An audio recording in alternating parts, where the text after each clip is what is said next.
Hey everybody, and welcome to Hell is for Children. This show is on every Saturday at 3 p.m. Eastern Time, which is 2100 hours Central European Time. My name is Geerte Frenken, and this show is all about the topic of protective mothers and their children. So what's a protective mother? A protective mother tries to protect her child or children from their abusive fathers by many means necessary, which is an uphill battle in today's global corrupt family court system that thrives on paternal entitlement. And I want to start with thanking everybody who attended the court watch that took place yesterday, as a matter of fact.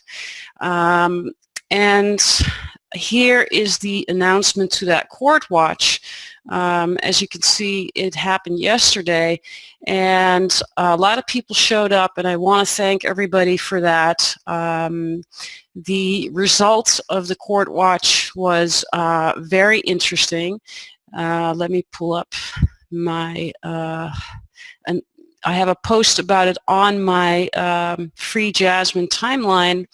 So if you go to Free Jasmine from Court-Ordered Abduction, and I'll pull it up over here, then you can see what happened as a result of everybody attending. My daughter's father, Dave, did not show up at the contempt hearing. He had two attorneys show up on his behalf, and he was supposedly sick, but he failed to submit a doctor's note. And Judge Adams postponed the trial to November 15th at 8:30 a.m. This is in Marin County Superior Court in California. And she issued a stay and ordered a writ of body attachment with a $25,000 bond, meaning that if he doesn't show up again, the sheriff will go get him. He will be held in contempt just on that and tossed in jail for up to 1 year and a maximum fine.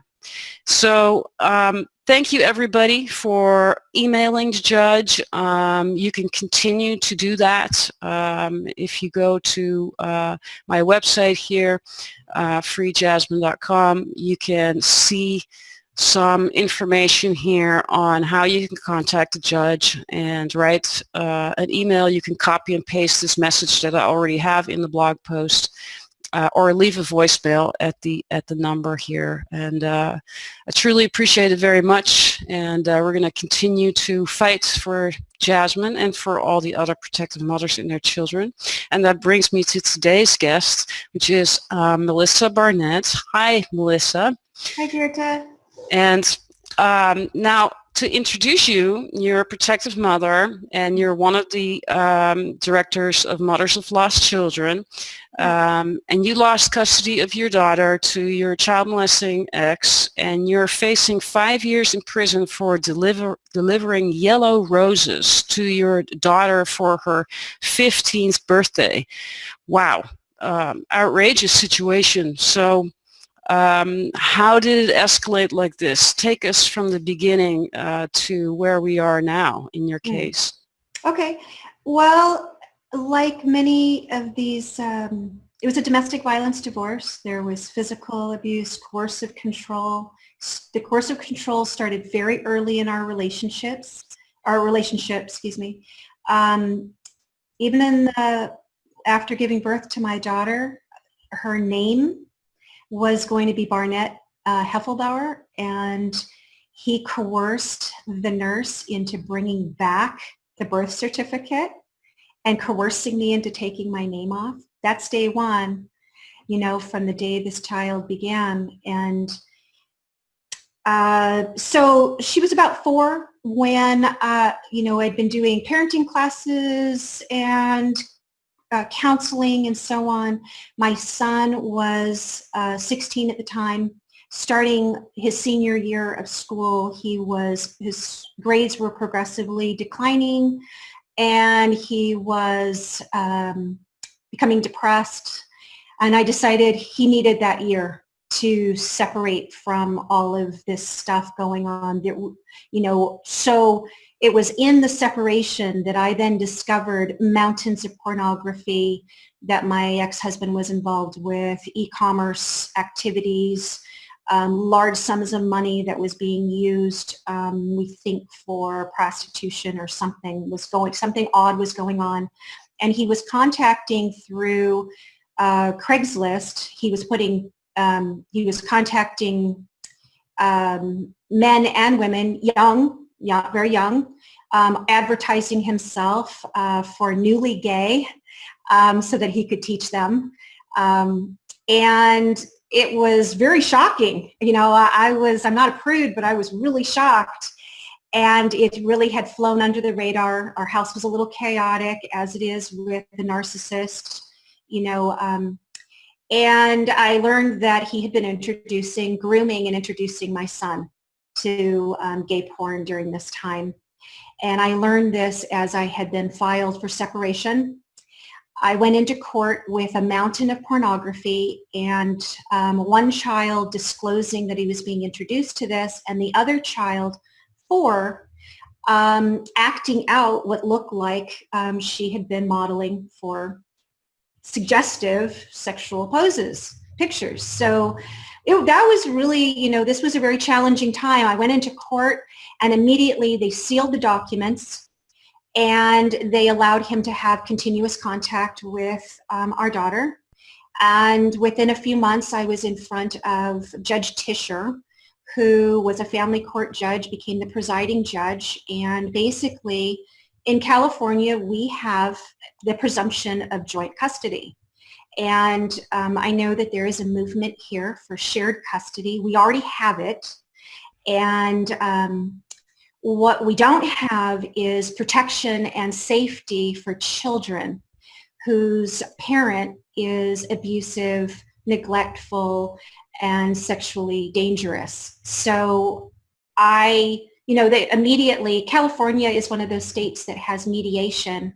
You go into an orientation and then you do mediation, and it's pretty ridiculous doing mediation with somebody who, you know, a domestic violence survivor, victim, and then the coercive controller, perpetrator. They can manipulate anyone. They were manipulating the mediators, and there's no mediation. There's no middle ground with someone like that. So you're pushed either into agreeing to things that violate your moral and ethical values and the protection of your child. You know, how much time is safe with somebody who may in fact be abusing your child. So, well, it's a really good point. And what I want to add to this is that the mediators have a lot of influence in the custody decisions. And they will, you know, write a report and submit it to the judge, and the judge usually follows what the mediator is suggesting. And I can tell you that after my daughter was deported, I only had 15 minutes of mediation over the phone, after which my ex actually started emailing her all the garbage that he had about me, all the false allegations. And I didn't have an opportunity to do that. So in fact, the entire custody decision was slanted simply because he had access to her and I did not. Right. And that whole process by itself is unlawful, because it's almost like the mediator is put in a position where he or she becomes the judge. Oh, yeah. Right? The judge is not even looking at the evidence at both parties. They're just going with whatever they have in front of them, and whatever you're stuck with that the judge signs is very hard to undo. So this is something that's very important that you're bringing this up, because it's something that I really want to expose, the role of these mediators and the way these mediations goes down, because that's the other thing that you're mentioning here. If you're mediating with an abuser, you're actually sitting at the table with a terrorist. Right. I mean, how can you even negotiate with a terrorist? So the mediation, and women are expected to do it every day. We're negotiating with the terrorist. That's it. Right. So it should be a much more safe situation where there's a multidisciplinary panel and where you're not confronted with the abuser in the same room. You cannot be in the same room with someone who's been abusing you for many, many years, or is abusing your child.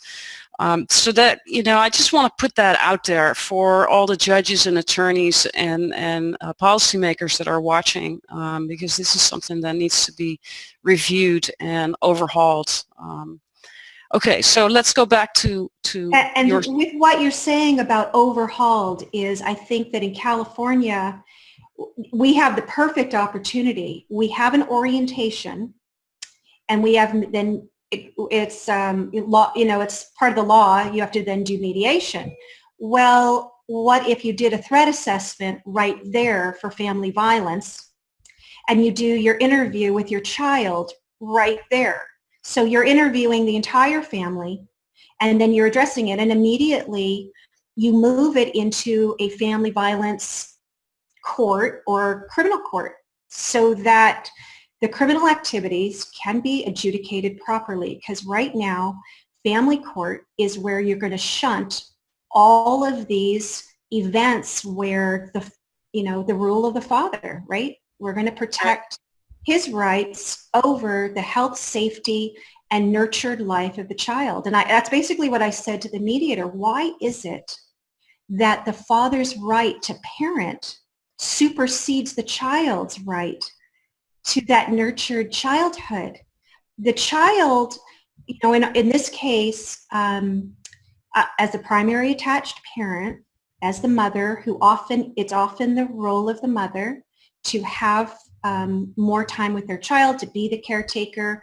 And if you have that person is safe and gentle, right? Let's start with the fact that that person we're talking about is safe and gentle with the child. And many of these men who are fighting then for the joint custody had very little contact with the child. They had very little hands-on. In this case, he was there. He would get home late at night. She'd already be asleep. On the weekends, he'd have a little contact, and I'd bring her to the social events, the wine tastings. He was the manager at Merrill Lynch, and then he handled the philanthropic funds. We're talking big wineries, major money moving through the Napa Valley. So this, we were doing wine tastings, and actually what I learned through the Craigslist postings and the rest and the emails that were discovered, that he was meeting people at these events and slipping away, and things were happening right there. I was unbeknownst to me, possibly with clients or potential clients. He was using his position. He's, for power and privilege. And I think that that's part of where we're at, is I didn't recognize as a woman, my age now, I'm going to be 52 tomorrow. Here I am. Congratulations. I was born in 64, the civil rights movement, right? I had no idea that didn't mean women didn't get the right to vote. I mean, we have the right to vote, but we still have only 20% of the House to represent us. And there's, equal pay is part of the problem. It's an equal justice issue. Can you even, Karen Winter talks about divorced from justice, right? That we had rights under the house of our own father. We were protected. And when we marry, that privilege was passed on to us under the house of the father. But once you divorce, you really are divorced from our protection in our society. And single mothers now are really, even our President Obama in the State of the Union address earlier this year blamed single mothers for the decline of our society, and gave a plug for fatherlessness and the funding. That is still going through appropriations right now to continue to fund the fatherhood funding, while hundreds of thousands of children become motherless each year. And I was watching that happening to me. My role as my child's mother and primary caregiver was becoming marginalized and minimized. And he was being touted as having this special relationship with our daughter. He would talk about how many days old she was. He could count down like hundreds of days old. And it's like, I don't even have time to figure out how many days old she is. I'm putting food on the table and I'm taking care of her boo-boos and I'm, doing preschool and, being mom.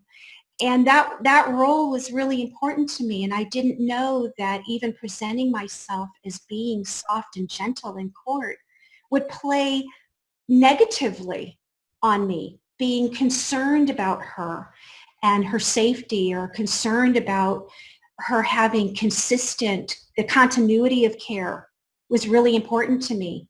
That during traumatic times, I know that as a teacher, I know that as a care provider, that during times of trauma, both for adults and children, the most important thing that we can do is continue their regular rhythm, right? That they continue to go to the same school, that they continue to have access to their friends and their family members, and that they continue those patterns. And I had no idea the court really wasn't educated in child development. I had way more education as both a kindergarten teacher and as an educator for 30 years, working with kids of all ages, that the judge had they were once a lawyer. Right. Were they a parent? Some of Well, them. how about those mediators? They don't Oh, even have yeah. a lot of training whatsoever, and here they are in this very important role of making recommendations to the judge about families. So let's go back to that particular point in your story. So here you are in mediation, and you had all this evidence of pornography. What did the mediator do with this? Oh, totally ignored it. In Napa County, we are a what do you call it, non-reporting county. So supposedly, what happens in mediation stays in mediation, right?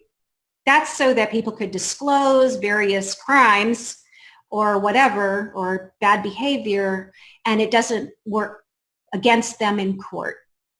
Well, we know stuff gets to court, but what they had no real interest in that. Their mandate was to, and their concern was the parental rights, of that joint custody. And how do we split up that time? And by the time we got into court, I'm sorry, I'm passing over my whole mediation. They were rewarding me for being conciliatory with him. But women we're waving white flags. Domestic violence victims are waving white flags for a really long time. We're backed up against the wall. We're doing everything we can to protect the children so that the children either aren't seeing the abuse or they're not adversely being affected by it to the best of our ability, right? We're drowning underwater while holding our children above. And that's actually what I want to talk about as we continue, is how the mothers along the way, some of these long-term cases, that here we are, we've already exhausted ourselves as we enter court, right? The battered mother is getting into court disheveled, looking a mess, emotional. They're not well put together. And the judge is looking over at dad, who's got the 4-piece breakaway suit, like he likes to say. He's toe-stepping into court and knows everyone. He's funded the campaigns of the judges, the DA, our local congressmen, all of the party, the board of supervisors. And he's well known. And all of a sudden, I disappeared. I may have been, volunteer extraordinaire in my community. I started a teen center. I worked for the state. I worked for the city. I had done all of those things. But all of a sudden, I disappeared as a person. And the value of this man and his economy took over. His rights, his economy, his access to the child took over my right to continue my relationship with my child and my child's right to protection and nurturing. I was And thinking about this particular issue today, as I just had my hearing yesterday, and the unfairness and unequal situation just coming into court. Because here you are, you're a mother, you've put all your emphasis on raising these beautiful children and to the best of your abilities, and that's where your focus has gone, and then all of a sudden you're in this custody battle, and you don't have the same type of financial resources, as you right. pointed out. You don't have the same political and social networks in these arenas where it matters for court. And you're facing losing your children, or you've already lost your children. That can also be happening. So you have trauma. You have less financial access to the court, to good attorneys, and you're traumatized. And then, often we get to a point in our cases where we don't even have the money for an attorney anymore. So now we have to also learn family law and represent ourselves and somehow appear in these cases together, non-emotional, knowing the law, Right. while we're scrambling to keep our lives together while we're under attack from these narcissist sociopaths who use the system against us to not only take our kids from us, but to charge us with child support, to legally abuse us so we lose our homes and are not able to function anymore at our jobs. I mean, it's completely unfair, and none of this gets taken into account. All the judge sees is two parents, and they're going to base their opinion on the one, like you said, on the one that looks most together, whereas your accomplishments as a teacher, as a volunteer outreach worker, all the work that you've done isn't taken into consideration. The trauma isn't being taken into consideration. That, is another thing that I really want to point out to the audience, particularly people who are not aware of what goes on in these family court cases. So, yeah. Yeah, and along my story path are the things that you're talking about, where once the first judge, Judge Tischer, ruled joint custody, our daughter would go with him for a single night to start with, and then a bunch of days split up. And my ex began getting us into court every 6 weeks. He had one complaint over another. And this is a strategy. These, these are the tools of the trade of these father rights attorneys who they're going to break you down, and this is, character assassination is what they are engaged in now. This is an act of war. They're going to take you into court and they're beating you down. He's stalking me and harassing me coming to school. We have restraining orders. He ignores them. He makes up excuses why he needs to show up on days he's not supposed to be there. The schools were unemployed. Ignore all of that. They engage bystanders, right? They start engaging the community. They start telling their story about being somehow victims of this system that's interfering with their rights. And in the meantime, here you are being stalked and harassed, and you're starting to fall apart, in this process, because your child is also falling apart, and you're trying to hold them up while being beaten down. So every 6 weeks we're in court, and each time the judge starts wagging their finger, right?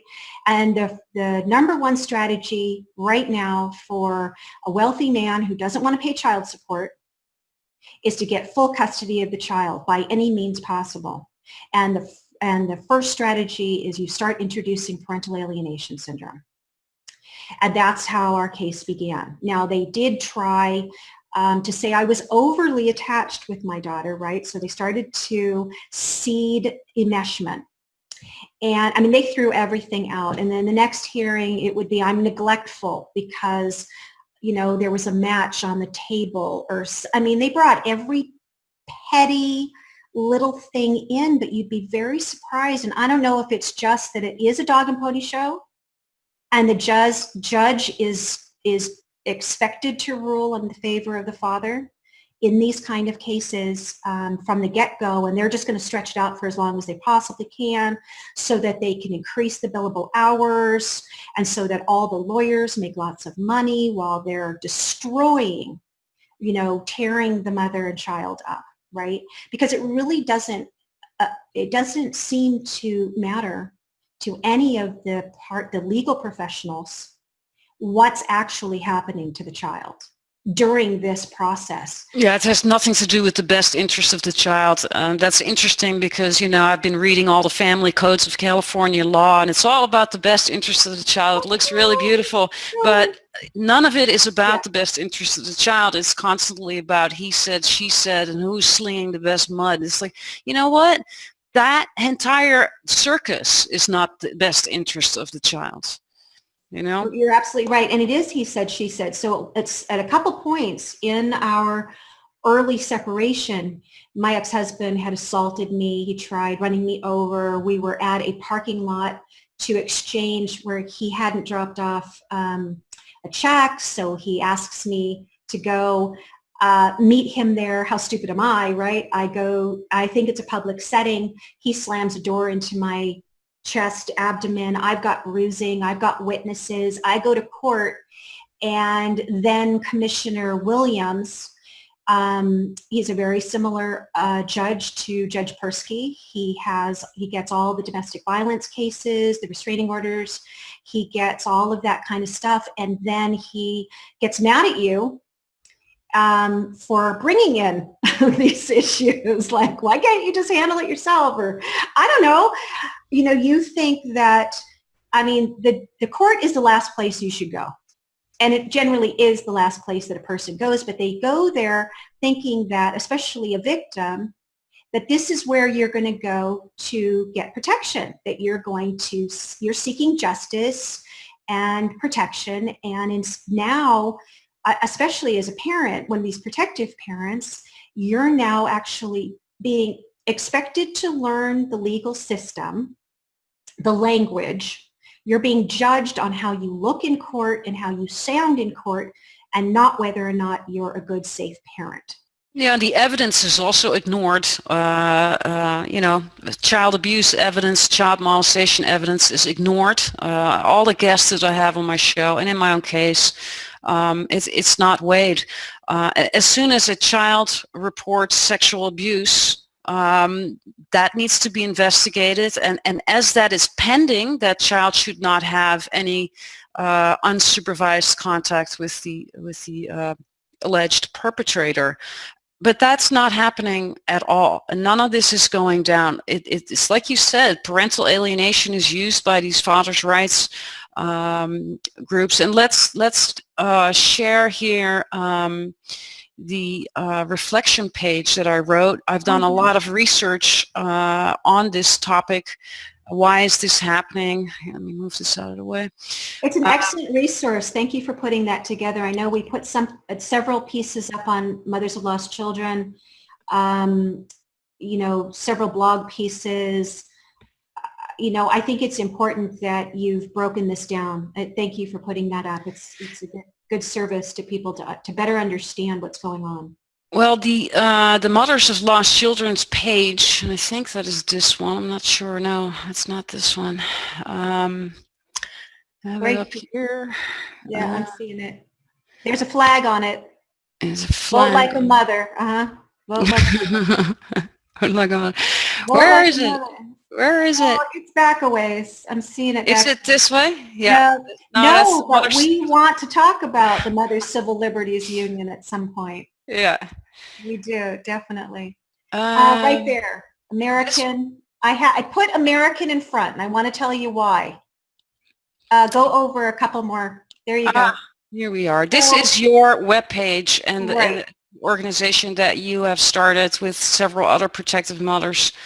Well, Um, Mothers Who Lost Children was started quite a long time ago, and what we did was, when by the time we chose as a group to go to Washington back in 2010, but we didn't have a real tool to speak to people about what we were doing politically, what is the social and political movement of mothers in the U.S. Mothers, safe mothers who are losing custody. How do we reunite them? What are the issues? What are the issues basically, and what is interfering with justice in courts? So we created a second website, which a number of moms are maintaining and putting. We have blog pieces out. We have resources, we have a resource book list, films, video, and there are times with volunteers that that it stays more current, and that was the problem. The other site that we were using has great resources. It really needed to be updated. This gave us an opportunity to bring more, current information and relevant to where we were in the movement. yeah, And we decided to call it American Mothers because one of mhm. the things that we are so good at in America is pointing the finger at other countries, right? We go to war. We're a first world nation with third world issues. And we point our fingers at other countries. Look what they're doing. When India was highlighted with the gang rape cases over and over again, we were ignoring what was happening at Steubenville, right? It was finally Ultraviolet that bought a truck, rented a truck and put up a big billboard and to talk about, the gang rape of a teenage girl. That's an event that's happening in this country far too often, if not every day. We have, women and children are at risk here. We are, this is domestic terrorism. Absolutely. And family court Yeah. is where this is being played out. These cases are, women are going to court to be rescued, right? We're leaving these relationships. We finally get the courage or strength or money saved up or get enough support to leave. We're basically damned if we do, damned if we don't. If once we leave, we now go into court to share custody with this abuser, and we're called unfriendly if we bring any issues of abuse up in court.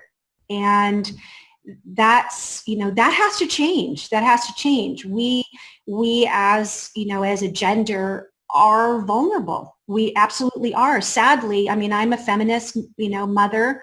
I was a stay-at-home mom, and I also worked out of the home. And we have to recognize that it's okay for us to talk about our vulnerability, and we must come together on these issues that economically we're very vulnerable. We are. And we are as a gender right now in a system that does reward bullies. It rewards men in a general sense, the entitlement programs that are available to men that are not available to women, that set up a financial incentive to move children into the homes of men. And there's no care whether or not they're safe, just that they've, that they're Yeah, doing. there's all kinds of inequality, and the main issue here is that the Equal Rights Amendment needs to be passed in order to get constitutional rights for women, implemented in the United States. This is interesting Absolutely. too because when I got to court and when I got into the situation, I didn't even realize that there were no constitutional rights for women in the United States. And I think that's one of the reasons why I'm doing this show, is to share this information, particularly with mothers who are just getting into these kind of situations, to realize that you don't have these rights. And we need to start at the root of the issue and fight for that. And you don't have to be, you don't have to call yourself a feminist for that. Children also need rights in the Constitution. And then the rights actually have to be lived up to within the system, because here in the Netherlands, children have rights, but oh my God, they get violated every day in the most horrific ways.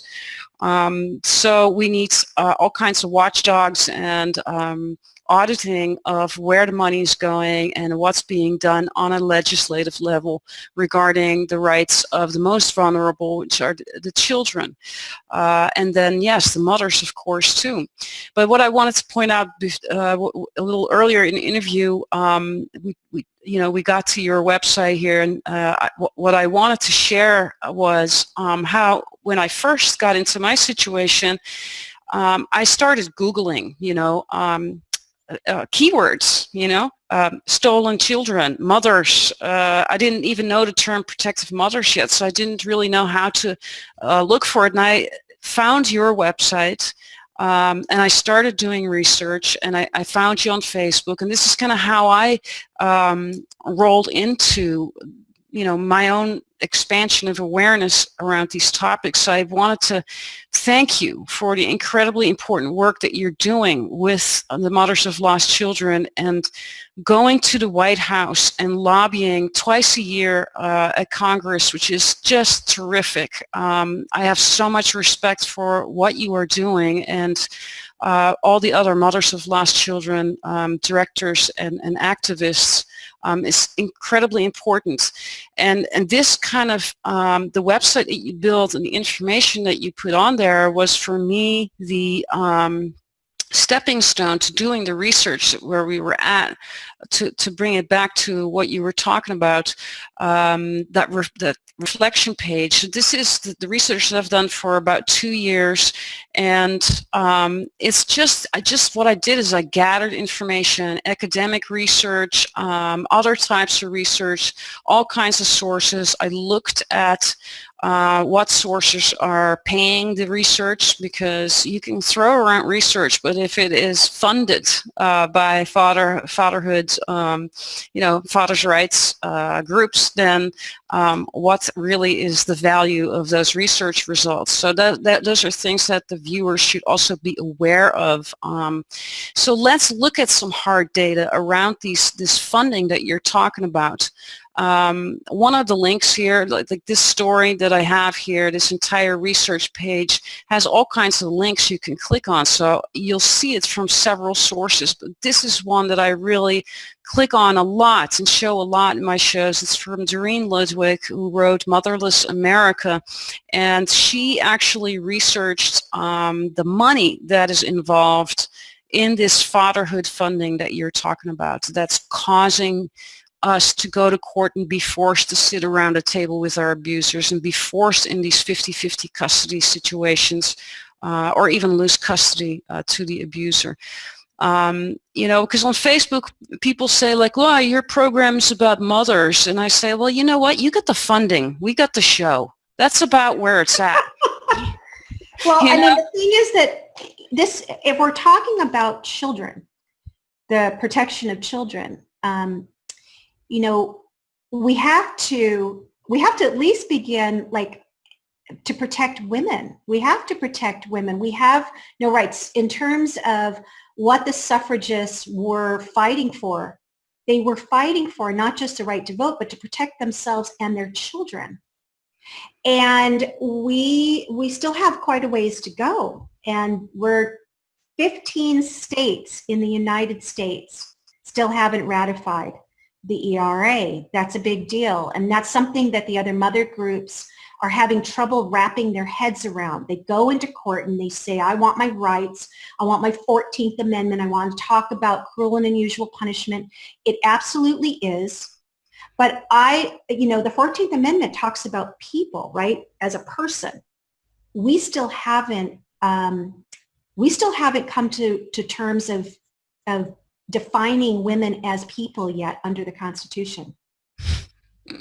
And Antonio Scalia, interestingly enough, he recognized that the Constitution did not protect the rights of women. And so when we go into court, a judge is not, they're not justified in providing you rights. If in fact they are going to lean in your direction, because they're going to want to share custody, and because maybe they see the other side is using these tools of the trade and they can see through it. They don't like him. You're more likable, whatever it is. And believe me, that thing about being likable, yes, it's a real thing. The judge likes you or doesn't like you. And in particular, female judges often don't like the women. And that is a thing in our society, and it is truly a problem.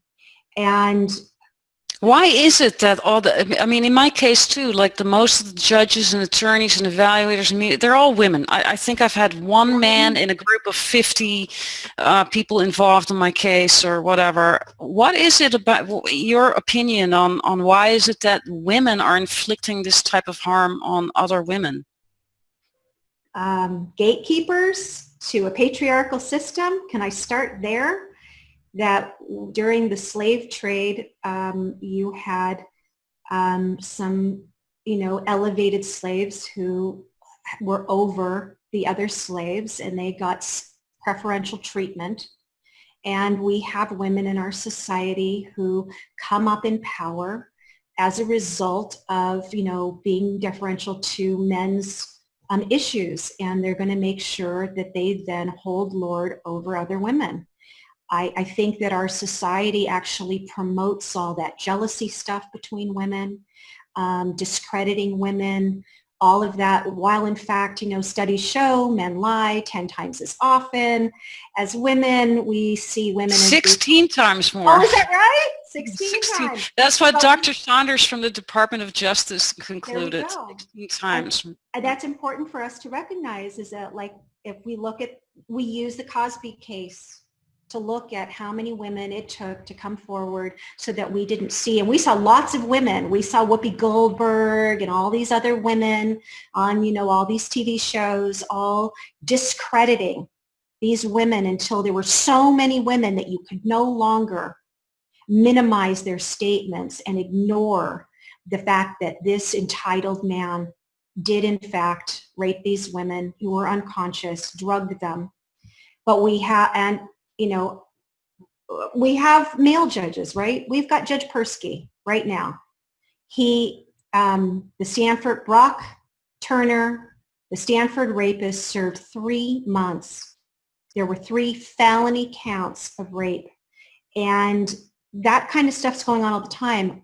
Female judges, if we get back to it, they discredit women. There's just so many women right now. They really are elevating more female attorneys, right? They're in the DA's office. Right now I've got a DA who hates me. Talk about they believe the lies of my ex. My daughter's been interviewed by one of their investigators, not somebody trauma trained, right? A child who's living under the thumb of this abuser. And, so they're looking at me as being abusive. How does a protective mother all of a sudden one day become now the abuser? What is that about? How do they flip the script? Well, let's go back to your story and explain to us, tell us how they flipped the script on you. We're at the story where you've just done mediation, you're in court now, and what happens? So what happens is, like my ex-husband, he's gets into court every, once a month, twice a month, that character assassination. So then the judge starts to question then your motives and the veracity of your statements, and starts to see you as a liar. There's now hearsay testimony that's being presented and when you argue against hearsay, they'll decide which party is more believable. I became unbelievable. And I had this Judge Tischer, who stated that I was unbelievable. I was held in contempt. There were contempt charges several times. Once I was held in contempt. The other ones, thankfully, I won. But each time he was gaining more access to our daughter, more time. Yeah, they do it gradually. They do it gradually. So he then flipped. So he already had joint custody. And when he went back to try and lower child support, he came to recognize that he would have to actually increase what he was paying because they hadn't calculated properly. Well, that was scary. So then he learns that he's going to have to just get full custody. So steps up the game, and we're back in court again, over and over and over again, until my daughter at age 7 reports to her second grade teacher that her father had assaulted her. And I was a mandated reporter on staff at the school while my daughter is disclosing, and each of us reported. I was then later put on administrative leave, and then they let me out of my contract at the school where I was teaching. So the other teacher was harassed regularly. Another teacher prior to that had come into court without a subpoena, so they went after her. My ex-husband threatened the school to sue the school. That's the first thing that the perpetrator does, is they try to go after all the mandated reporters who are doing their job, reporting on behalf of the child, doing their due diligence. And really that is the number one line of defense for your children. They are with your children for the largest period of time, other than the parent, often even more than some of the parents. And we need to train teachers better. And it turns out we were all, while I was shocked when I was hearing it, part of it is that as a parent, it had progressed up to that point. My daughter had been disclosing and had other things going on, rashes and other things, all the precursors to the event that she would eventually describe. And it's very hard for the mother to then separate herself from their own trauma, grief, that this happened to their child, that they feel shameful, they feel responsible, and now they have to get into the mode of protecting them. At the same time, now there's a big target on you, and they are going to beat you down. And parental alienation, of course, is the number one thing. You're vengeful, you're a liar, that never happened. And of course, yes, they move all of the evidence aside and disregard all of the statement, all the body of evidence, all of the mandated reporters who had already reported prior to this event. They ignore all of that.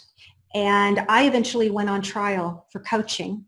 I was found not guilty, although they charged me $10,000 for attorney fees. And the next judge that came, this judge was Judge Bosnecker. He was a DA before he was a judge. He was the same DA when all the evidence in 2005 came to the DA's office, when he disregarded it and said that there wasn't enough evidence to go to trial to hold him accountable, even though the police coerced me into moving forward and got my son all worked up that we were going to go to court. So he's the same judge. By then, I've run out of money. I've gone through my retirement fund. I've gone through everything. I've lost my job. I've started a new thing. I started a dance studio here, and behind the scenes, it became like the secret domestic violence support group. And mamas would bring their kids to the dance class while they met in the back. Wow.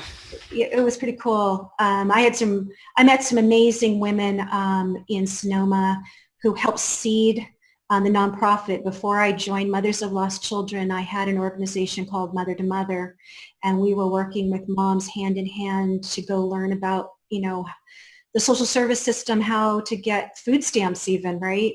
How to navigate this system that they've never had an experience in, as they're losing everything and becoming the target of all of this, the bullies, and the system that rewards them while you slip into poverty, slip into homelessness. I know so many moms who have fallen to homelessness, who live in their cars. It's a really tragic event that's happening to women. 40% of, homeless women it's the result of domestic violence in these kind of cases. And that's a really tragic event to have happening. And of course, once you are so disempowered in the system by the money and by your joblessness, real easy to take custody of your kids. Yeah. And the court, the same judge, Judge Bosnicker, I went into court. I used, in California, it's Family Code 2030. It's from the Talmud. I'm writing that down. Oh yes. Oh, my friend. Yeah, Family Code 2030. That is when there was a disparity in the income that the court shall, those words are real important, shall provide representation. Really? Yeah. I know, right? Shall I have to laugh. provide. Yeah. That's in the English language. It's a very strong word. So that's a directive, and yet they get around it every single day. And what that judge said to me on the record was, "Well, Miss Barnett, you're doing an excellent job representing yourself." And I said, "Your Honor, how could that be? I just lost custody of my daughter. I had primary attachment. There were issues of abuse and domestic violence." And he refused to put on the record his reasoning for not allowing me representation under Family Code 2030. And I mean, they violate family codes every single day. And their job as a judge is to help us get the orders and then enforce the orders, right? Enforce the orders. So rarely do they enforce orders and hold these guys accountable, like you in court. Let's hold him accountable. And it's very challenging to get them to hold these men accountable. They've got an excuse. There's a double standard. There's a double standard of expectations for men, especially, where in the care of children, right? The social worker could come into the house. It could be a disaster with little food in the refrigerator, and the kids aren't really being cared for. They're not getting to school or whatever. If it's a woman, we lose our kids, right? If it's a man, we say, oh, they just need a little bit more help to parent.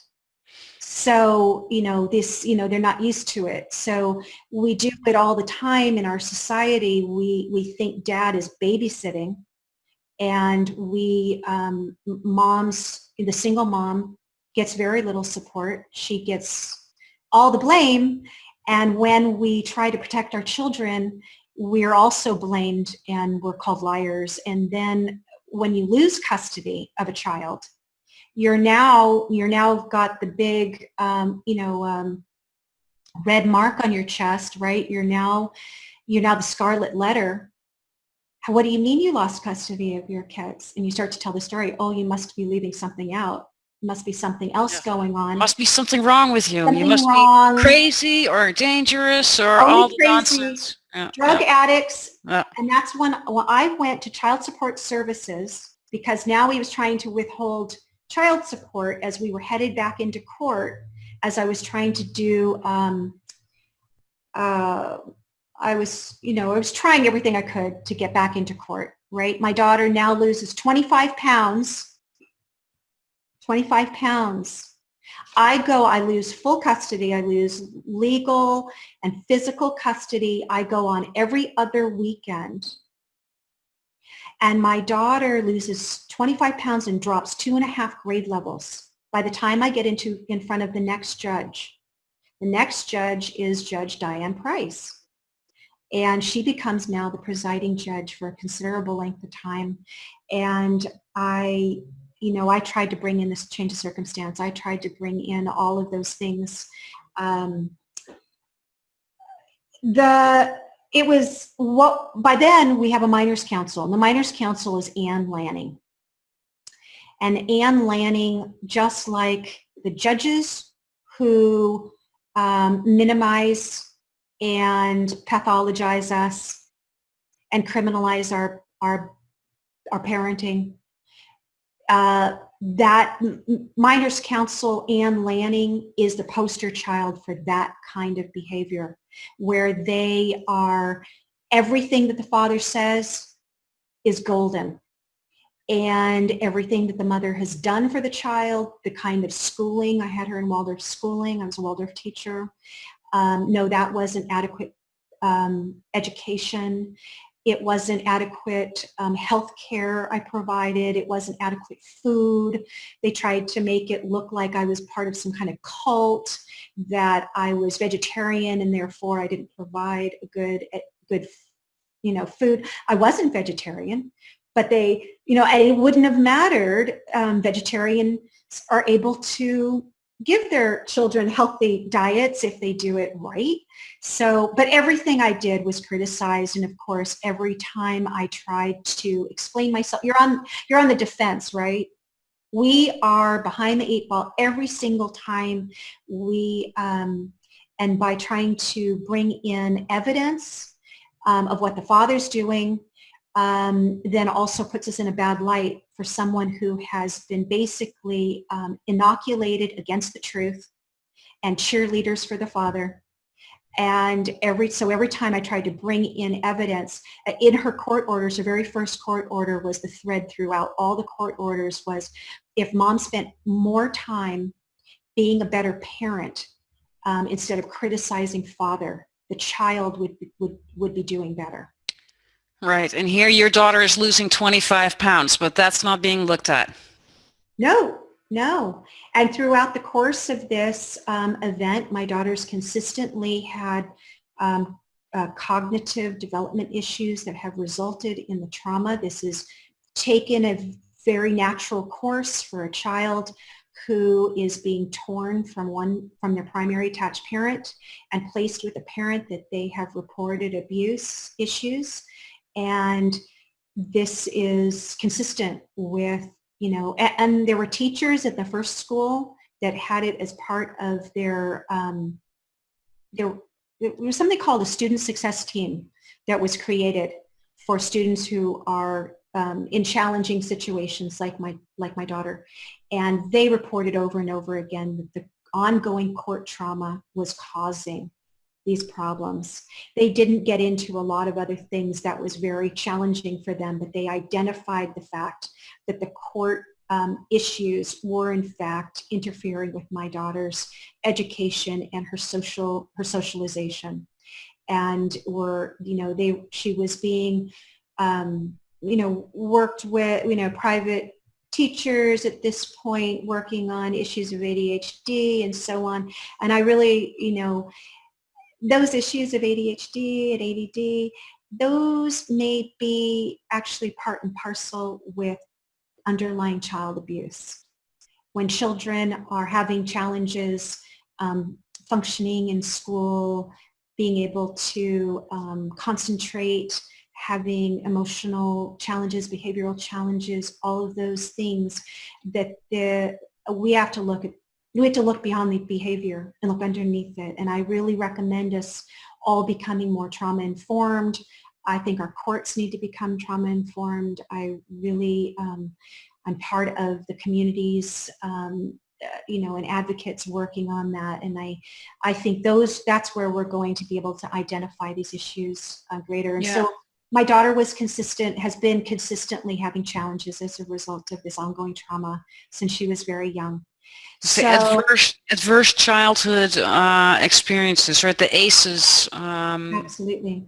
That's what we need need to focus on. And I'm happy to see that there's more awareness and education and training of, for example, folks in the educational system to become aware of how adverse childhood experiences affect the children and how they can recognize that in the classrooms or extracurricular activities or at the pediatrician, because society has to support us and help us, because if we're not allowed to be a voice for our children, then we have to depend on the people around the child to become the voice of the child.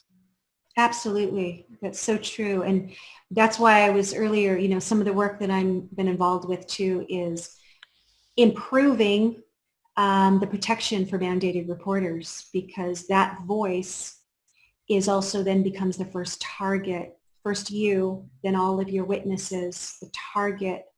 They lose their jobs, they're sued civilly, and fewer and fewer mandated reporters will come to court and but that's a real challenging, it's a real challenging issue. So that was one of the things, was as the mandated reporters were reporting and CPS was doing their investigation, you have that CPS that has basically a hands-off policy with family court, because what they're going to close their investigation. They don't really investigate. They open it up. Police do investigations.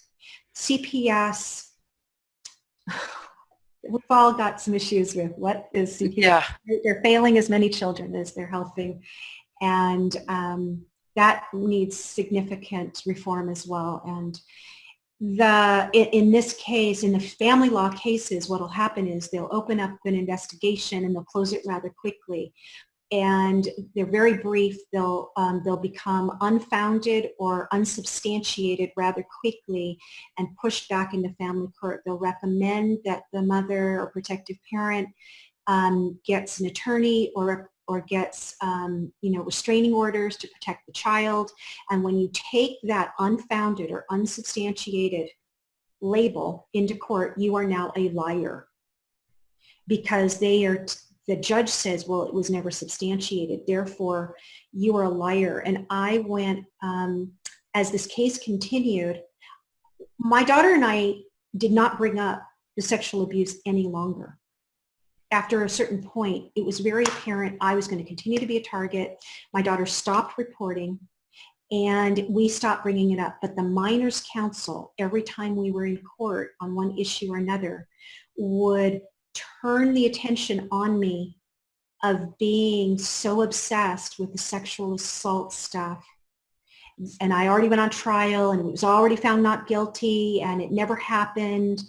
And she would then poison one judge after the next on parental alienation. And this Judge Price, this new judge that I get, decides that I have a false belief that my daughter was assaulted or molested, issues going on. And I then was put on anger management. I went to anger management classes, and what was very interesting, when I actually went to anger management, they reported when they heard the story, which freaked me out, right? Don't report. I mean, how crazy is that? I'm telling them. But it's like, yes, when they hear the story, it's the story of abuse. And they were mandated reporters and they're reporting. They're doing their due diligence. One of the teachers for anger management ends at the end of the session, after I tell my story, and I'm in sobbing by the end of the story, and I'm on supervised visitation at that point. And she says, I have a few minutes between clients. I'd like to share something with you if you have a few minutes to yourself. And I said, yes. And she goes on to tell me that 16 years prior to this, the same event happened. She went on the TV shows. She tried everything she could, and she eventually lost custody. The father took the children out of the country. She lost all contact. She was estranged from her children for many years and has only now recently regained some contact with one of her daughters. So this, it was one of those, this has been going on for decades. Yes. And now we have a TV show and we have radio and now we're talking about it. But we're talking about an event that has been going on in courts across the U.S. and around the world for quite a long time. It's having bold voices to be able to talk about things that our society believes is shameful. That we're airing our dirty laundry, that we're supposed to keep it to ourselves. And they push you into that into that silence. So along the way, I had been working for the very agencies that I was now going to for supervised visitation. And they were not there to help me. They ignored all the evidence. They believed the lies that were being said about me, the false allegation. And there were supervisors that were mean and, interfered with my time with my daughter. And so I was a pro se at this point, and I was able to get back into court a couple of times and eventually move it from supervised visitation at an agency to then supervise what actually started, excuse me if I could back up a little bit if this is a linear story. Mm-hmm. The very first thing I did was I did bring in all of the battered mother stuff, the legal abuse that was going on, and tried to address those issues. And the court really didn't want to hear about it. I do think that legal abuse work that Karen Huffer is doing, that the ADA work is really important. And in time, we will see. I know that the ADA has just, the accident accommodations have just been upgraded. And in October, people who want to learn more about if they have disabilities, how they can get some kind of accommodations in court that, or if they had some kind of discrimination in court, that they could actually file complaints, federal complaints. And there are, yes, there's a complaint form here. And this is, in my case, not only was there a disability as a result of the post-trauma that my daughter had, and also that I was experiencing as a result of the ongoing trauma with court, but also they were falsely accusing me and failing to provide services. So they're saying I'm crazy, I'm abusive, yet they're failing to provide me representation and services. And I hear that a lot. And I think we need to push, that, false allegations. There's perjury and fraud going on. And that's the number one thing. I know when I hear stories now, when men talk about, their crazy ex or whatever, I roll my eyes quite a bit, because the he said, she said, and call your ex crazy, that's how you can ignore all those kind of issues of abuse and sweep it under the carpet. So I got in front of a therapist at that point. I got visitation in front of a therapist, and then the Myers Council produced a court report after that, and stated in the court report that our child was reporting that I was saying bad things about Dad. And I got the therapist on the stand, and she said, not once did we ever talk about the father. So here we have the therapist, and I have her repeat it. And the Minors Council continues to state that the child said this. And so I push the point of either the child is being coached to say this in some way, for whatever reason, is being pressured or is in fear or going along with whatever trauma bonding may in fact be going on, or this is untrue, and the Minors Council is actually planting statements that are untrue. And the court, I objected to it being entered into evidence, and it was still entered into evidence, and it was used. That was what was used to then withhold my parental rights and shift custody. was this kind of stuff. What was her name again? The Miners Council? Anne Lanning. Okay. You say it Yeah. again, Anne Lanning. Anne Lanning, you could just exchange any of the names of any of the miners' councils in any of our stories, and it's the same. It's actually that that triad. It's the bad judge, it's the lawyer, it's the miners' council, and that's how they, you know, that evil axis, you know, that ends up removing a child from a safe parent and putting that parent on supervised visitation. There's a big incentive. There's a financial incentive to do so. And if you have money to support and protect in a political and social system that is pushing for fathers' rights, you got to do something with that access to visitation money. So you're going to move mothers into supervised visitation so that the county can now use that money. They can grab a hold of that federal funds, and it comes into the county seat, and our board of supervisors are responsible for that.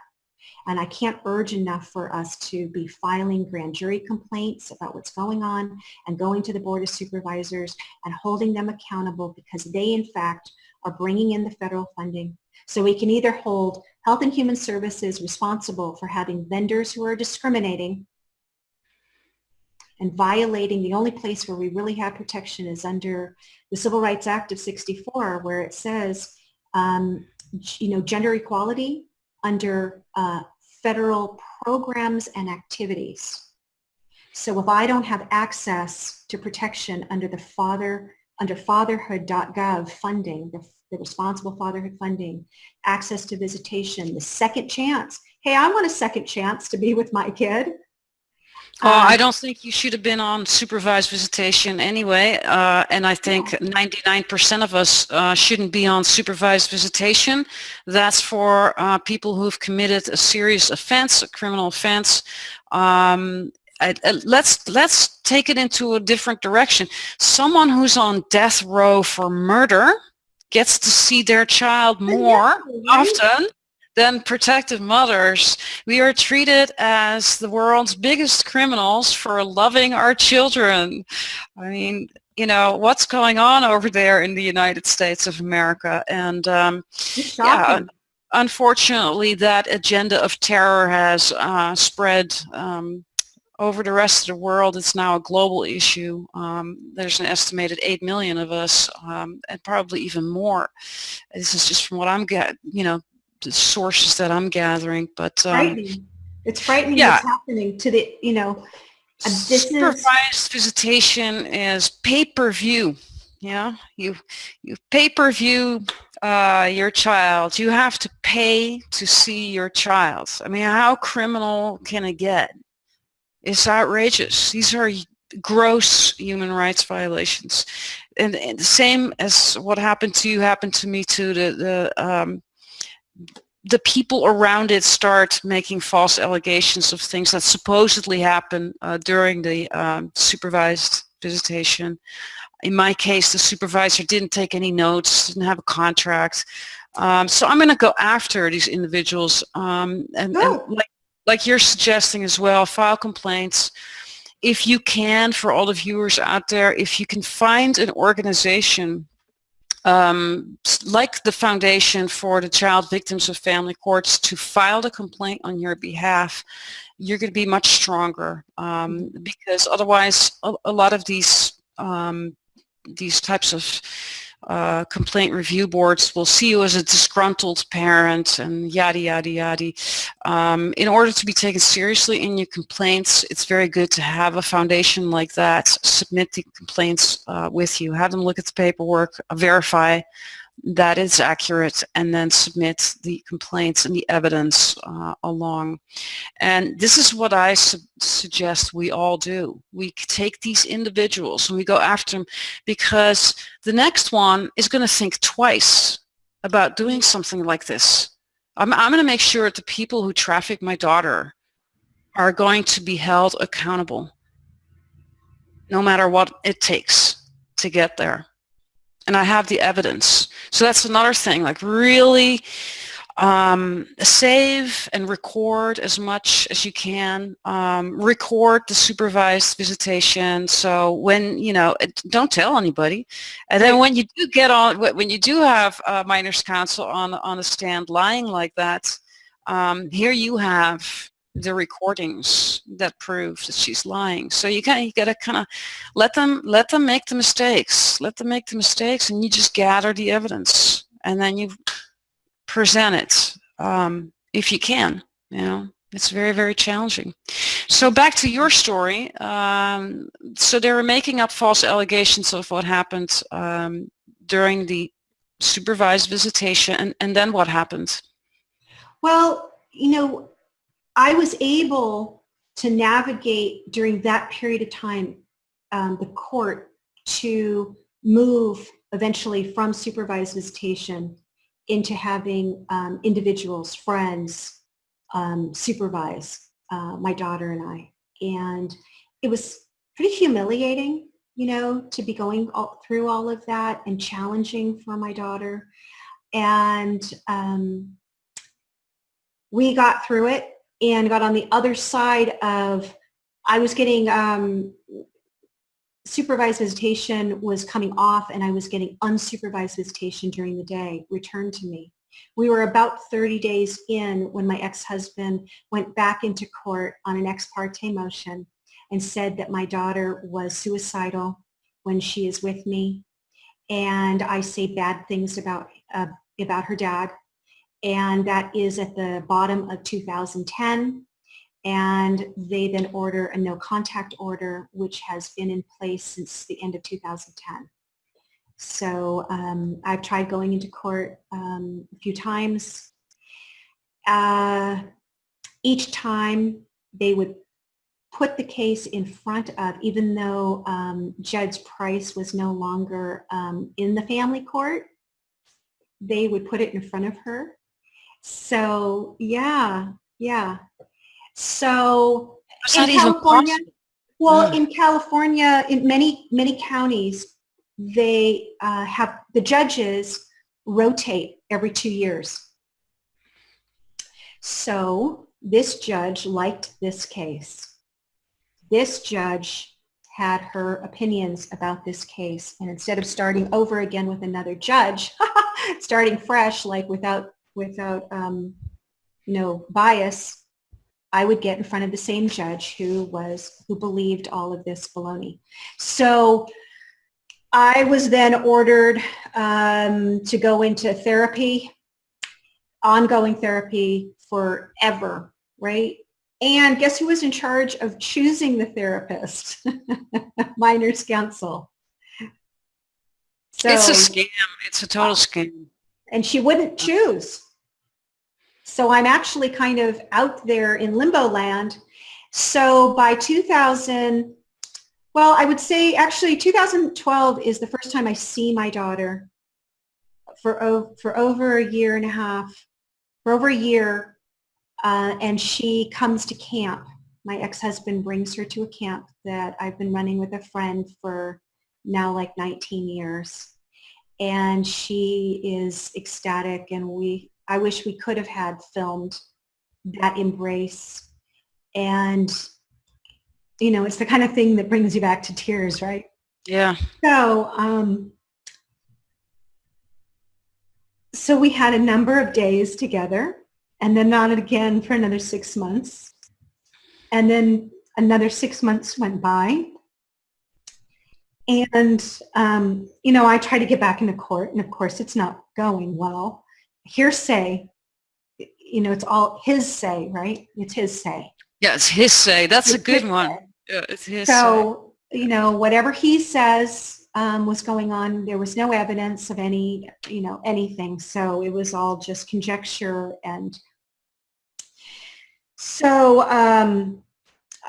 by 2013, I had more consistent, these irregular visits with my daughter. I had opportunity to go shopping with her. I would meet her and we'd go to the park, and sometimes we had someone to supervise us, a friend, the mother of one of her friends, or a housekeeper or whatever, and then eventually her father tells her, you don't need anyone else to watch you to watch your mother anymore. Oh God. I know, right? So now we're having God has spoken, right? I know. So now we're starting some regular visits. She was inviting me to meet her teachers at school. That was a really hard thing, not being part of her school. I'm a teacher and I really loved being part of my children's education. So, so I was seeing her. I had the first Thanksgiving since 2006. In 2013, that was the first, that was a long time to go without being with your child for the holidays or for their birthday or your birthday or any of those kind of events. And we had Christmas together and we had New Year's with friends, other advocates and moms. My daughter had a chance to meet Jennifer Otero. We went to Marine World. We had like a normal time together. And that began then a 5-month pattern, an agreement that my ex-husband and I made. We stipulated to her being with me every, pick her up on Friday, return her to school on Monday, and she was with me during spring break. This is from January 2014 through May of 2014. And during this time, my daughter and I are getting to know each other again. It was emotional and it was sweet, and I, just love her so much. And many people saw us together. We were working on healing from the trauma.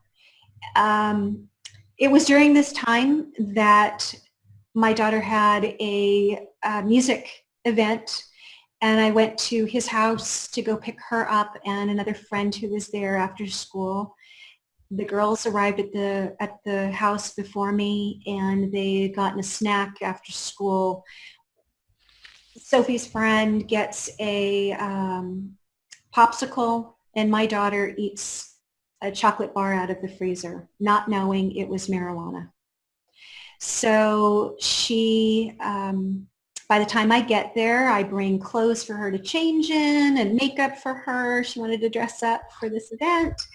And I see this wrapper on the counter, and I ask the girls if they know anything about this candy bar. And my daughter said, I was craving chocolate and it was in the freezer. And I said, did you know that this was marijuana?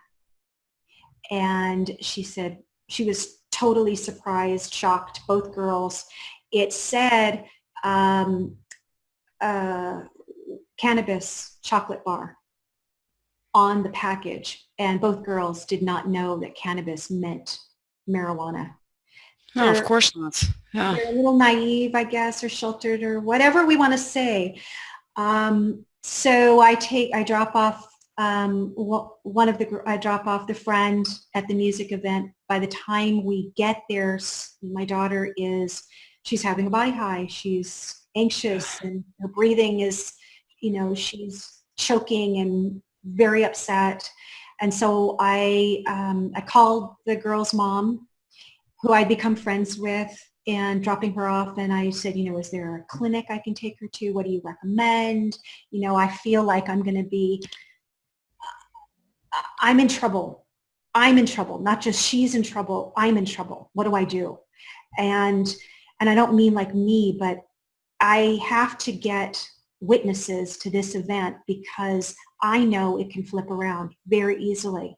So I then take her up to the emergency room since the local clinic had been closed. And my poor luck, we get in front of one of the doctors who had seen our daughter previously and was completely coerced into believing that the father was protecting my daughter from me, the crazy mom. So he's questioning me having any contact with her. And he was joking about it in the room with our daughter. And he was,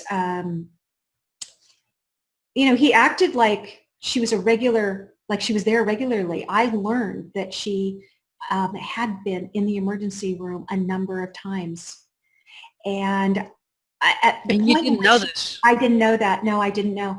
And at the point in which he starts calling me bio mom, that's how he's referring to me, which is like so insulting. This doctor was unbelievable, unbelievable. So I asked him if we could step out of the room.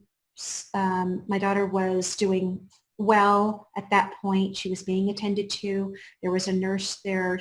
They were hydrating her and getting her to eat. You know, I mean, they got to work through it, but they did blood work. Yeah, cannabis was in her system. I mean, I want him to ask all the questions, like, does he have a marijuana card? Does he, you know, I want to get the blood work. You know, at no point has anybody since this event addressed any of those issues. And Yeah, I mean, that's what the doctor should be worrying about. He should be reporting the father for leaving these types of items in the freezer, accessible for children, because it's not just your daughter that's at risk here, but also the friends of your daughter.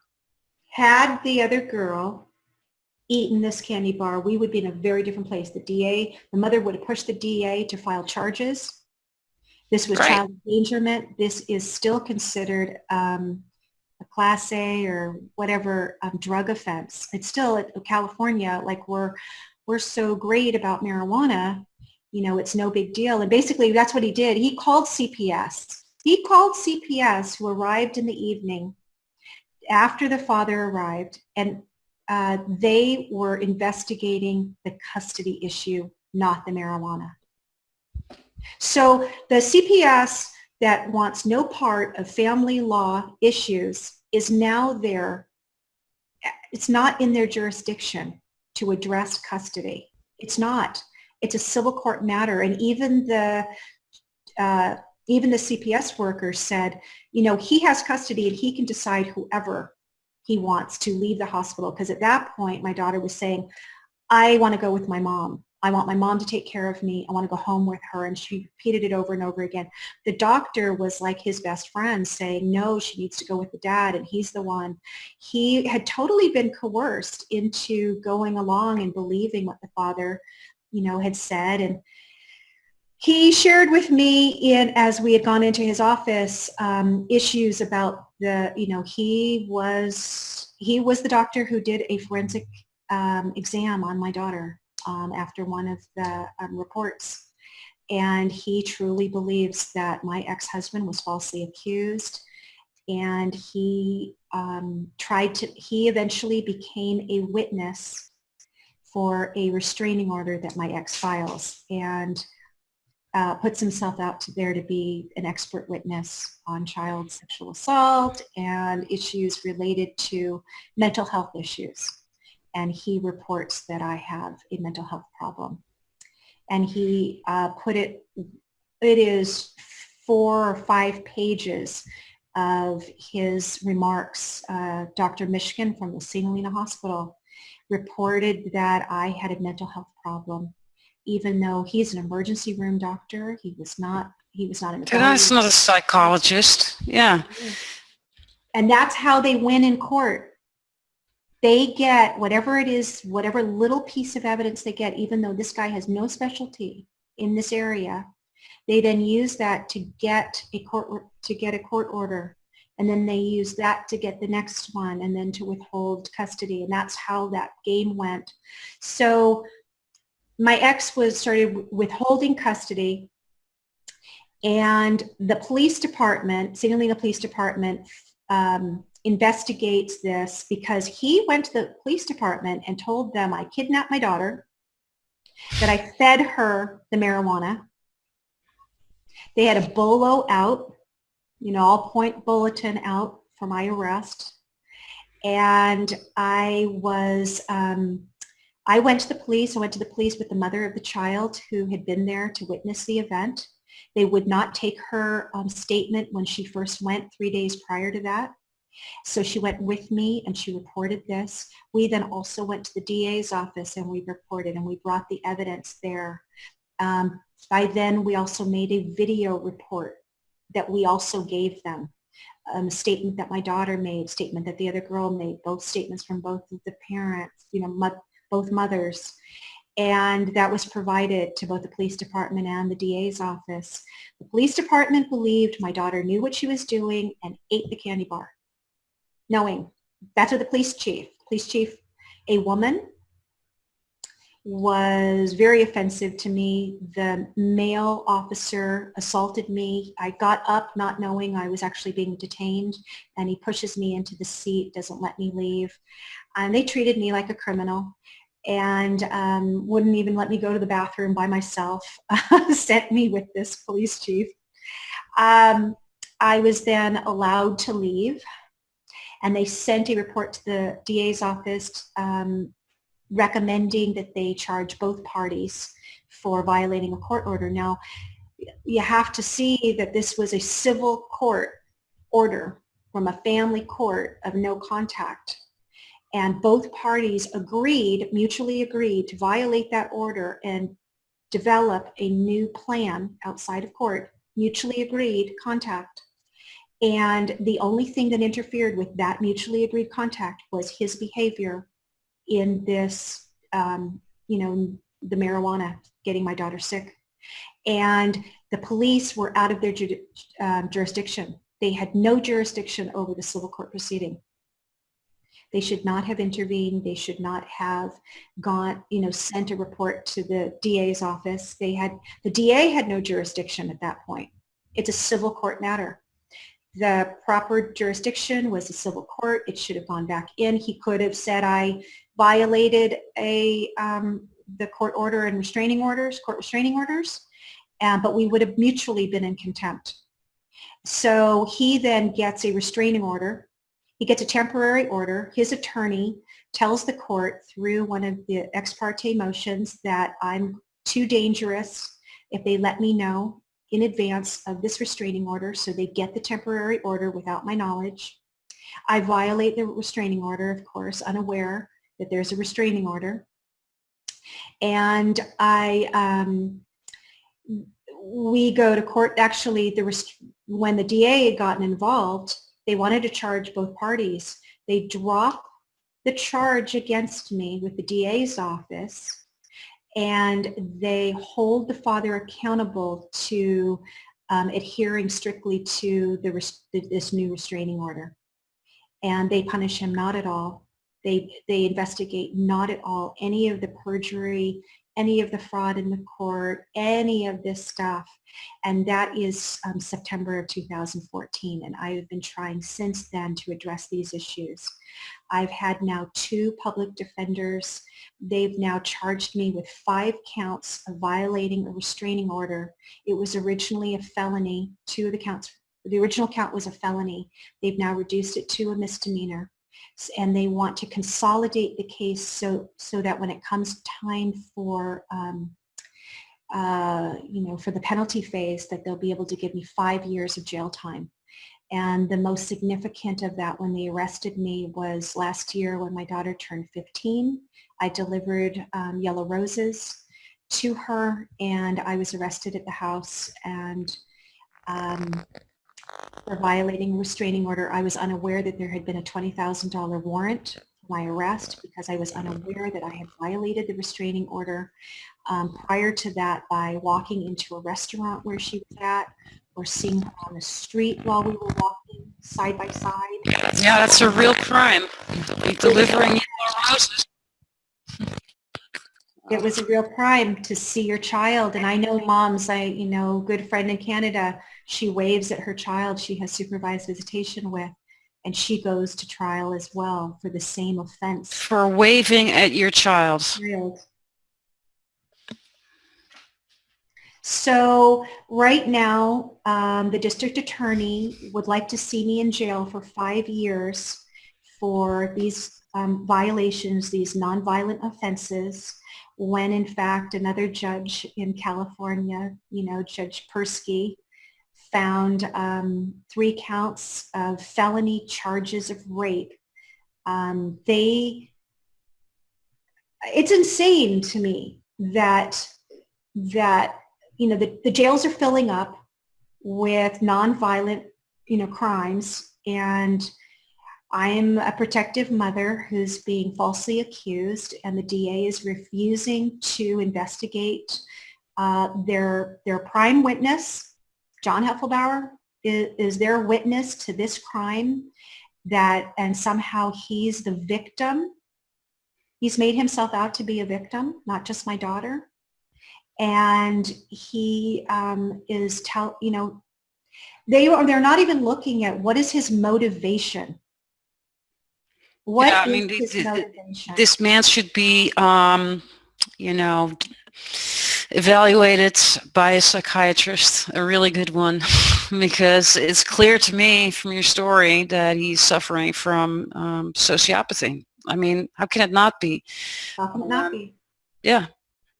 And these Well, things are easily detected with an MRI, with an MRI of the brain. oh, And this is the kind of stuff that we need to see happen. It's exactly what you're saying. So you're delivering yellow roses to your daughter for her 15th birthday, and you get 5 years in jail. Whereas the Sanford rape case, this guy goes, multiple counts of rape, goes to jail for 3 months. So there you have it. That's United States 2016, where it's at. That's where it's at. So we have about 25 minutes left, and I want to take the conversation to where we were earlier, to this inequality and what we can do about it. Well, I do think that we all need to be in the states that need to ratify the ERA. I do think that we need to be pushing real hard. We have Virginia came close earlier this year. I think you need to find out. I think women in each of these states need to find out if you can go to that website that you put up on the legislation. Push the legislation. There is a bill. Jackie Spears from California has a bill in the House, and there's one in the Senate to open up the window to ratify, and we have 15 states to go. We only need 3. We only need 3 out of 15. And if you live in a state, you can look at the map, and if you live in a state that has not ratified the ERA, join one of the organizations, the ERA Now. You can find them on Facebook. You can go online. This group, ERA Action, and start working on the local action groups and help to ratify the ERA and bring this issue to the table, that you lost custody in a state court in your county and there was evidence of abuse, and they did not uphold the 14th Amendment, that this is cruel and unusual punishment, and if we were represented and protected under the Constitution, this shouldn't be happening. And yes, we live in a system, and that was when I started down this horrible path. I saw this system as being flawed, but I had no idea that it wasn't a flaw, like the concept that family court is broken. I think it is purposely corrupt. I think it's absolutely always worked out this way, and people who are able to navigate the system are fortunate. The Mothers Civil Liberties Union is my absolute favorite organization, and want to see people move this message. And Karen Wolf is the executive director. We want to start talking about the rights of mothers. And it's not politically correct. It's not socially acceptable. You see on Facebook all over the place. Every time there's a positive mother message, there's always some posting for, supporting the good dads. You'll never see that on a father posting. You'll never see the support from others. And I think that is part of what we have to do is we have to elevate the value of motherhood in our society again. We have really been, they've really taken us down. Absolutely, we're getting to the point where we're just used to breed, and as soon as the kids can walk and talk, they're taken from us, basically. Yeah. Let's go through some other links that you wanted me to share. So on the Motherless Child Project, a book for the young reader. It's a really easy read. And it easily tells the story about a young girl who discovers that her mother didn't abandon her, didn't die, and it's a wonderful story to get into. What we really want to do is get these kind of books into the libraries, into your children's library, donate it to the school, buy it, read it, share it. And share it often.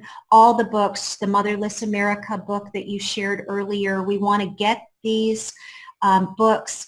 Coral's website up here is, Coral has wonderful resources. She includes the resource also from Mothers of Lost Children. We have a resource book list and movies, videos, that kind of thing.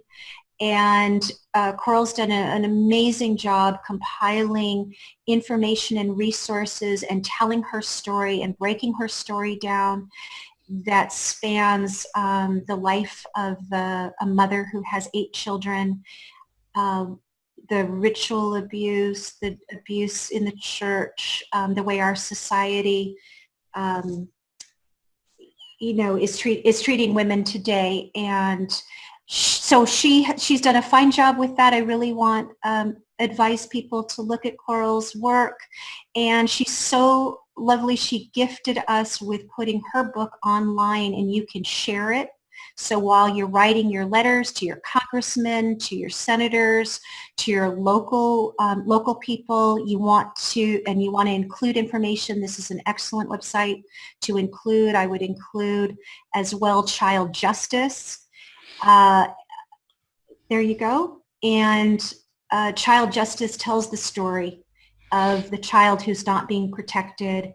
And in here on this, Eileen King, the executive director, is a wonderful advocate for children and addresses this issue of mothers losing custody, courts not adjudicating these issues of abuse properly. I'm not sure exactly where it is, but do go through her website. And there was a film, Garland Waller, who helped produce and create the story, Holly Collins' story of No Way Out But One. She also helped create a series called Ignorance Is. And on child justice, you will find some of those videos, exceptional short videos. Again, when you are trying to bring attention to our issues, your personal story, it's wonderful to have these kind of resources in telling your story. This is happening to other people, other mothers, it's happening in other states, and here's an organization that's addressing these issues. Another, DV Leap, is doing a fine job addressing the issues of family courts and what's happening to battered mothers. Let's see. Yeah, we need everyone to donate to this organization. They're absolutely wonderful. So, yeah.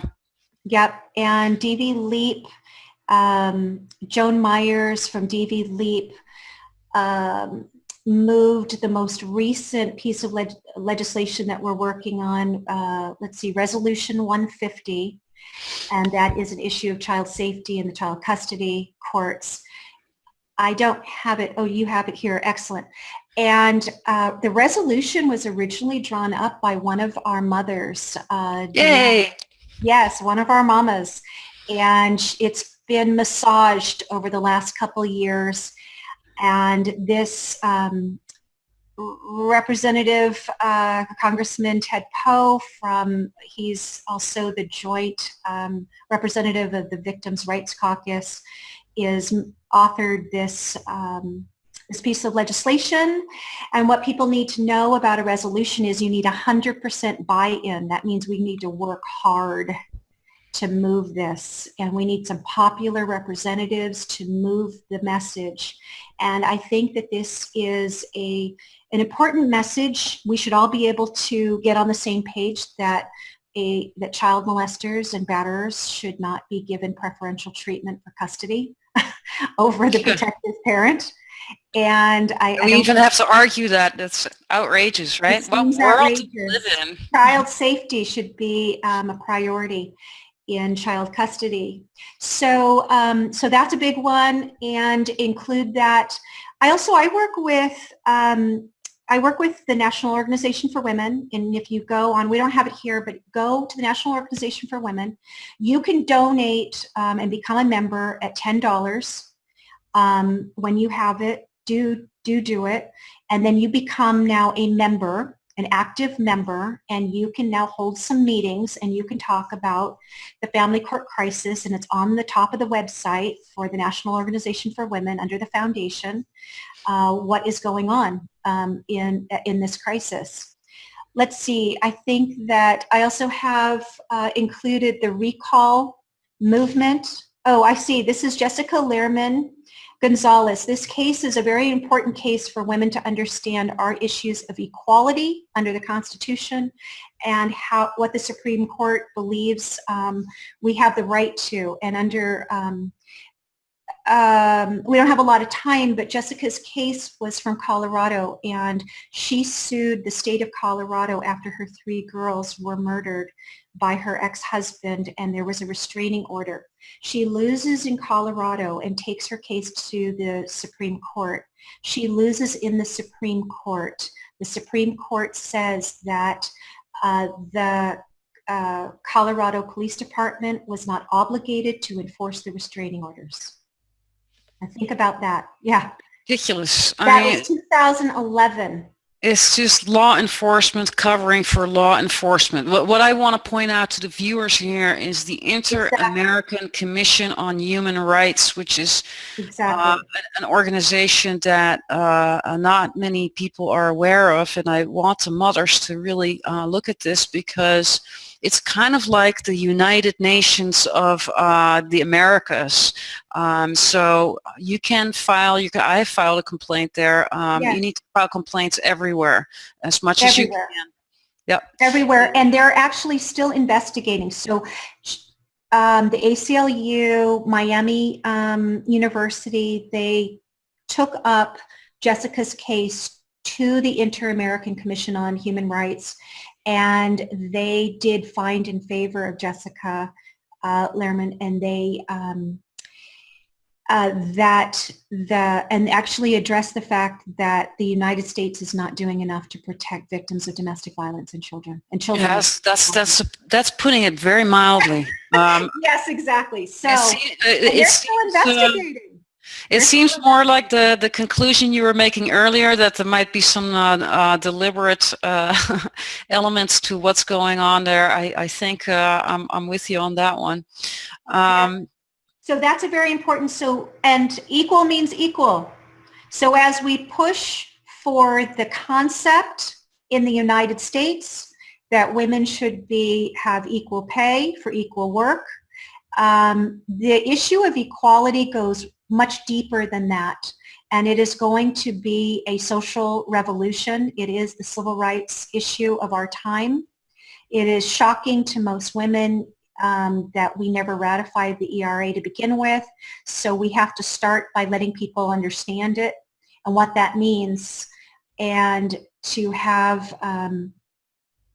the right to equality within the United States, that we go to war to protect women and children in war-torn countries for these same reasons, and yet we do not provide protection within the borders of the United States for women. And you can do screenings You can become part of this movement and include it in your in the family court custody issues. I would include all of that and bring it together.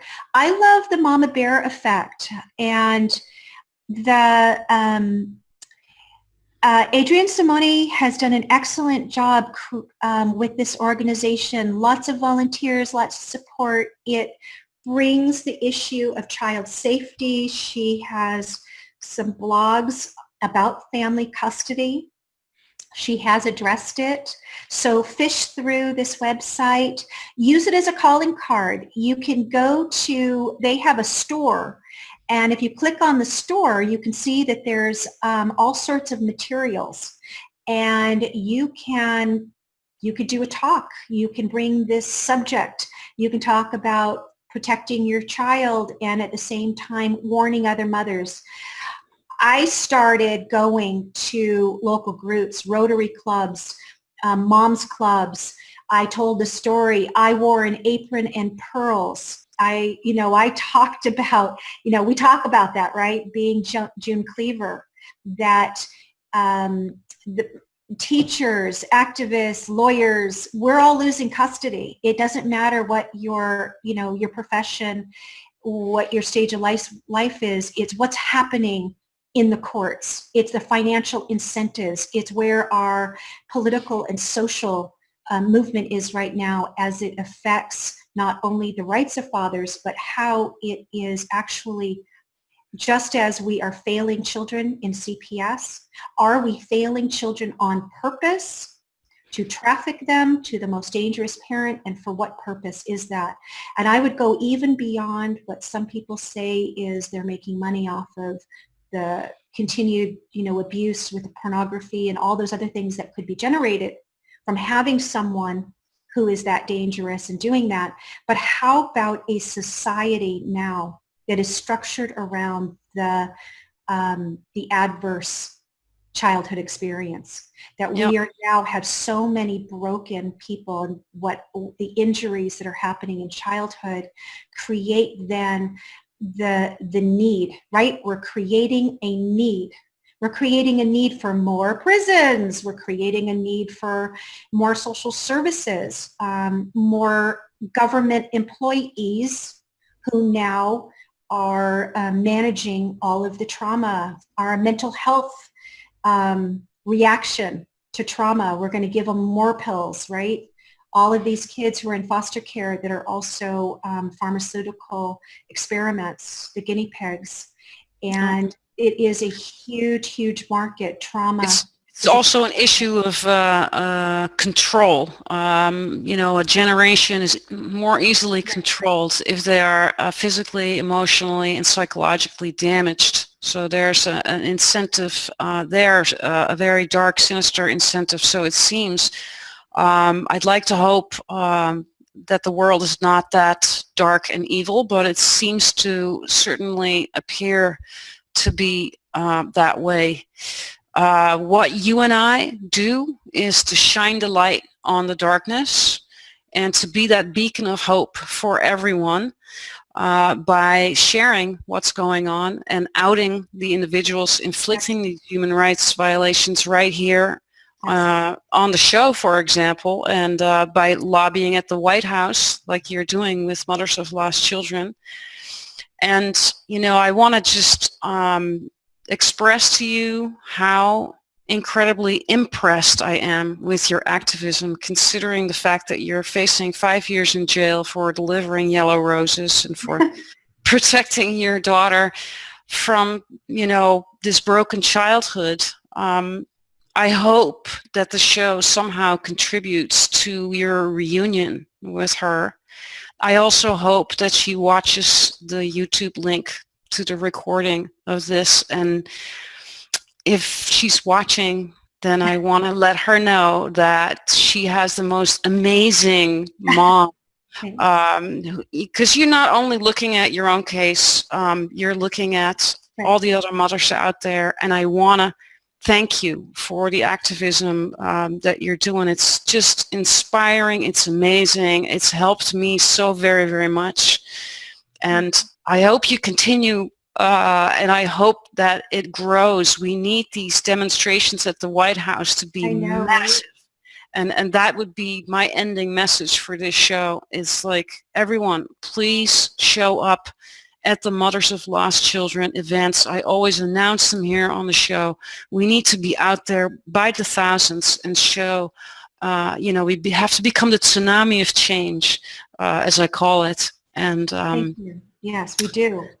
I so, mean, in the States as well, at your courthouses, if you can gather people together and yes, start got to protesting. do it at court watches, right? Court watches are very important. They are one of the most important things is getting bodies in the courtroom, because judges are less likely to have one of these horrible, events happen if there are concerned citizens. And it's not just sending, the emails and the phone calls and saying we're from one group or another, rather saying, I'm a concerned citizen and I vote. Yes. I vote like a mother.